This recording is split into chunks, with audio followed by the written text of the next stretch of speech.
እንደምን አላችሁ? እኔ አለው እግዚአብሔር ይመስገን ደህና ነኝ። ዛሬም በጠቃሚና በአዲስ ፕሮግራም በድጋሜ ተገናኝተናል። በዛሬው የጤና ፕሮግራማችን ላይ የምንመለከተው ነርቮቻችን ሲጎዱ በሰውነታችን ላይ ምን ሊከሰት እንደሚችል በዚህ ቪዲዮ ላይ እነግራችኋለሁኝ። በዕለት ተዕለት ህይወት ውስጥ እንዴትስ ይታያል የሚለውን በደንብ እንመለከታለን። ይህ የጤና ትምህርት በፍጹም እንዳያመልጣችሁ፣ ሌሎችም ደግሞ እንዲማሩበት ሁላችሁም በቅንነት ላይክና ሼር በማድረግ ሌሎችንም አስተምሩ እላለሁኝ። ጥያቄያችሁን ግን በኮመንት ላይ አስፍሩልኝ፣ እመልስላችኋለሁኝ። በቀጥታ ወደ ጤና ትምህርታችን የማልፍ ይሆናል። በቅድሚያ ነርቮቻችን በትክክል ምንድን ነው የሚሰሩት የሚለውን እንመልከት። ነርቮች የሰውነታችን የኤሌክትሪክ ሽቦ ስርዓቶች ናቸው።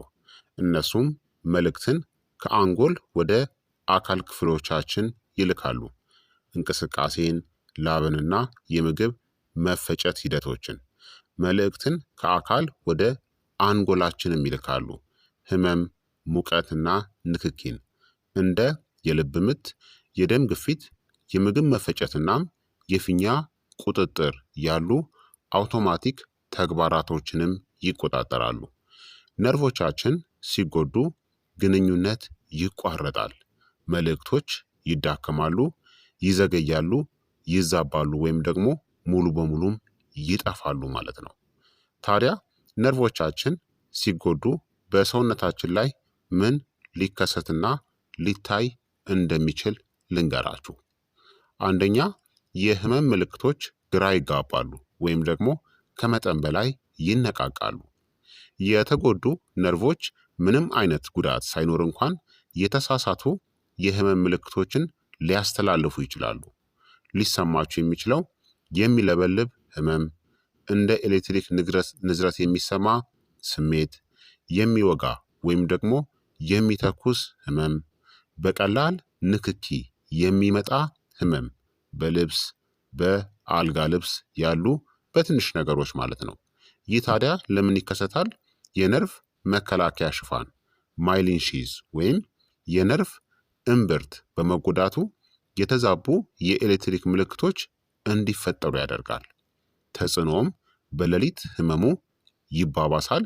የህመም ማስታገሻዎች በደንብም አይሰሩም። የእንቅልፍ ጥራትም ይቀንሳል። ፈውስም ይዘገያል። ሁለተኛ፣ የመደንዘዝ እናም የስሜት ማጣት ነው። ምን ይከሰታል?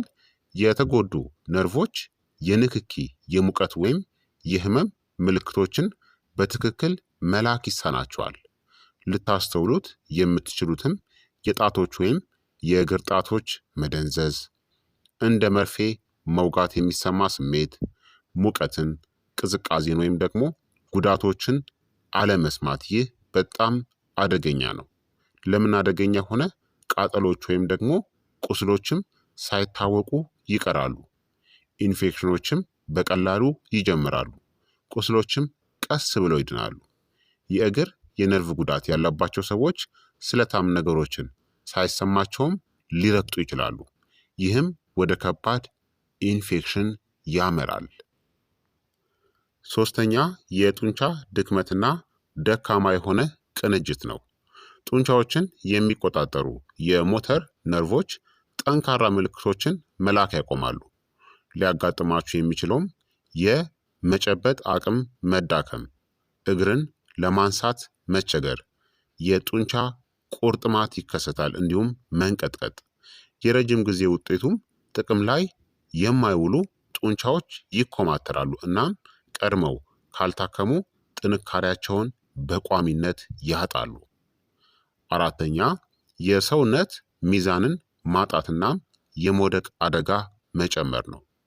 ሰውነታችሁ በየትኛው አቅጣጫ እንዳለ ለአንጎላችሁ የሚነግሩ ሴንሰሪ ነርቮች መስራት ያቆማሉ። ምልክቶቹም የመረጋገጥ ስሜት ማጣት፣ በጨለማ ውስጥ ለመራመድ መቸገር፣ በተደጋጋሚ መሰናከል ወይም ደግሞ መውደቅ ይከሰታል። አደጋውም መውደቅ ከተከሰተ ስብራት ይመጣል። ራስን መቻልን ማጣት፣ በተለይም በዕድሜ በገፉ ሰዎች ላይ። አምስተኛ፣ ያልተለመዱ ስሜቶች ናቸው። ንክኪ ባይኖር እንኳን የተጎዱ ነርቮች የሐሰት ምልክቶችን ይልካሉ። የተለመዱ ስሜቶችም ከቆዳ በታች የሆነ ነገር የሚሳብ የሚመስል ስሜት፣ የሙቀት ለውጥ ሳይኖር ቅዝቃዜ ወይም ደግሞ ሙቀት መሰማት፣ ጥብቅ ጓንት ወይም ደግሞ ካልሲ እንደለበሳችሁ መሰማት። ይህ ለምን ግምት ይሰጠዋል? እነዚህ ስሜቶች ጭንቀትን፣ ውጥረትንና የማያቋርጥ አለመመቸትን ያመጣሉ። ይህም የዕለት ተዕለት ህይወትን ይነካል። ስድስተኛ የአውቶኖሚክ ነርቭ ስርዓት ችግሮች ናቸው። ዝምተኛ ግን ከባድ ናቸው። እነዚህ ነርቮች አውቶማቲክ የሰውነት ተግባራትን ይቆጣጠራሉ። ሲጎዱ የሚከሰተው ስትቆሙ ማዞር፣ ያልተለመደ ላብ፣ በጣም ብዙ ወይም ደግሞ ምንም የሌለ፣ የምግብ መፈጨት ችግሮች፣ ሆድ መንፋት፣ የሆድ ድርቀት ወይም ደግሞ ተቅማጥ፣ መደበኛ ያልሆነ የልብ ምት፣ የፊኛ ወይም ደግሞ የወሲብ ችግርም ይከሰታል። ይህ ለምን ከባድ ነው? እነዚህ ምልክቶች ብዙውን ጊዜ ችላ ይባላሉ፣ ነገር ግን የልብ ጤናን እናም የምግብ መፈጨትን በዝምታ ሊጎዱ ይችላሉ። ሰባተኛ የፈውስ መዘግየትናም ደካማ የደም ዝውውር ነው። ይህ ለምን ይከሰታል? ነርቮች የደም ስሮችን መጠን እናም የቲሹ ጥገናን ለመቆጣጠር ይረዳሉ። በውጤቱም ደካማ የሆነ የደም ዝውውር፣ የቁስል ፈውስ መዘግየት፣ ከፍተኛ የኢንፌክሽን አደጋ ይከሰታል። በእነዚህ ውስጥ የተለመደ ነው። የስኳር በሽታ ካለባችሁ፣ የቫይታሚን ቢ12 እጥረት ካለ፣ የረጅም ጊዜ አልኮልንም የምትጠቀሙ ከሆነ የተለመደ ነው የፈውስ መዘግየትና ደካማ የሆነ የደም ዝውውር። ስምንተኛ ስሜታዊ እናም አእምሯዊ ተጽዕኖዎች ነው። ስር የሰደደ የነርቭ ጉዳት አንጎልን ያስጨንቀዋል። የተለመዱ ተጽዕኖዎችም ጭንቀት፣ ድብርት፣ የአእምሮ ጭጋግ፣ የማስታወስና ትኩረት የማድረግ ችግሮች ይከሰታሉ።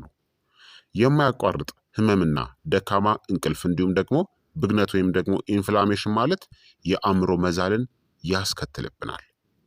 ዘጠነኛ መንስኤው ካልታከመ የነርቭ ጉዳት ሊሰራጭ ይችላል። ካልታከመ ጉዳቱ ወደ ላይ ይንቀሳቀሳል፣ ወደ እግሮችም ወደ እጆችም። ምልክቶቹም በወራት ወይም ደግሞ በዓመታት ውስጥም እየባሱ ይሄዳሉ። ነርቫችንም ራሱን እንደገና የማደስ አቅሙ እየቀነሰ ይሄዳል። ዋናው እውነት ታዲያ ነርቮች የሚድኑት በጣም በዝግታ ነው፣ በቀን እስከ 1 ሚሊሜትር ያክል ብቻ። እናም ይህም የሚሆነው ጉዳቱን የሚያመጣው መንስኤ ሲወገድ ብቻ ነው።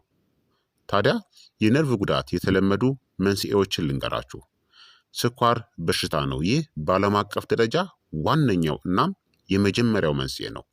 የቫይታሚን ቢ12 እጥረት ካለባችሁ፣ ከመጠን በላይ አልኮል መጠጣት፣ ደካማ የሆነ የደም ዝውውር፣ ኢንፌክሽኖች፣ ስር የሰደደ ብግነት ወይም ደግሞ ኢንፍላሜሽን፣ ተደጋጋሚ ጫና ካለ በነርቮቻችሁ ላይ፣ የአቀማመጥ መጥፎ ልምድ ወይም ደግሞ ጥብቅ ጫማዎችን የምታደርጉ ከሆነ እናም መርዞችና አንዳንድ መድኃኒቶች የነርቭ ጉዳትን ሊያስከትሉብን ይችላሉ ማለት ነው። ታዲያ ችላ ሊባሉ የማይገባቸው ምልክቶች ደግሞ የሌሊት የማቃጠል ወይም ደግሞ የመደንዘዝ ስሜት ከገጠማችሁ፣ ለሳምንታት የሚቆይ መደንዘዝ ከገጠማችሁ፣ በእጆች ወይም ደግሞ በእግሮች ላይ ድክመት ካለ፣ የሚዛን የመጠበቅ ችግሮች ከገጠማችሁ እናም የምግብ መፈጨት ችግሮችና የነርቭ ህመም በአንድ ላይ የሚከሰቱባችሁ ከሆነ ችላ አይባልም ማለት ነው። እነዚህ ቅድመ ማስጠንቀቂያ ምልክቶች ናቸው። ጥሩ ዜናው ታዲያ ቀደም ብሎ የሚወሰድ እርምጃ ትልቅ ለውጥን ያመጣል። ትክክለኛ የተመጣጠነ ምግብን መመገብ፣ በተለይ የቢ ቫይታሚኖችን፣ የደም ስኳርን መቆጣጠር፣ የደም ዝውውርን ማሻሻል፣ ብግነት ወይም ደግሞ ኢንፍላሜሽንን የሚቀንስ የአኗኗር ዘይቤን መከተል፣ ትክክለኛ እንቅልፍና ነርቭን የሚደግፉ ልምዶችን ማድረግ የነርቭ ጉዳትን ይቀንሳል። ችግሩ ቀድሞ ከተያዘ ነርቮች በከፊል ወይም ሙሉ በሙሉ ሊያገግሙ ይችላሉ ማለት ነው። ስለዚህ ክቡራትና ክቡራን ተመልካቾቼ የዛሬው የጤና ትምህርት እንግዲህ ይህንን ይመስል ነበረ። ነርቮቻችን ሲጎዱ በሰውነታችን ላይ ምን ሊከሰትና ሊፈጠር እንደሚችል ነግሬያችኋለሁኝ። ላይክ እና ሼር ሳታደርጉ በፍጹም እንዳትወጡ፣ ሌሎችም ይማሩበት። ጥያቄያችሁን በኮመንት ላይ አስፍሩልኝ። ማንኛውንም ጥያቄ በቀጣይ የጤና ትምህርት እስከምንገናኝ እኔንም እናንተንም ቸር ያቆየን። መልካም ጊዜ፣ መልካም ቆይታ። ቻው ቻው።